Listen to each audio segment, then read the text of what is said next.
I'm going to show you how to get started with flashcards. I'm assuming that you've already installed the software on your desktop, in which case you just need to go and find the flashcards icon and double click it. And that will open flashcards. The first screen is going to ask you to put in a student's name. Now, you can use flashcards just the same as in StoryMaker for multiple students.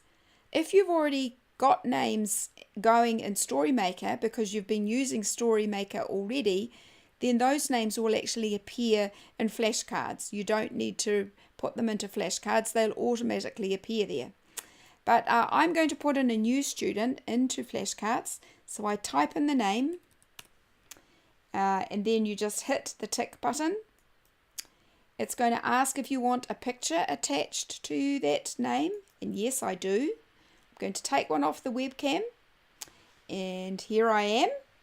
I'm going to take a photo. You just hit that camera button.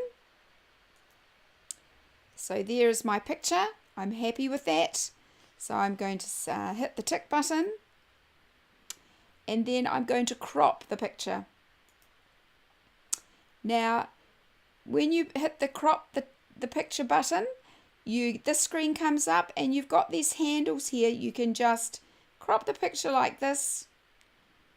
If you need to resize these handles, you can make them bigger by sliding that icon there as well.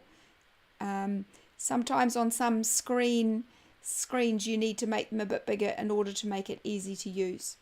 So I'm going to crop my picture. Here we go. I'm happy with that. Hit the crop button. And then I'm just going to save. Now, any picture that you install in flashcards, just the same as in StoryMaker, you are going to be asked to provide a keyword for that picture.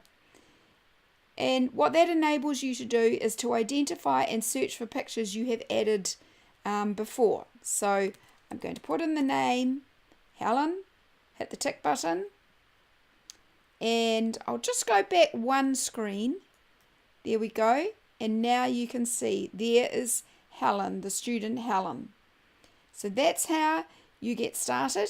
So the next thing to do is to start making flashcard sets.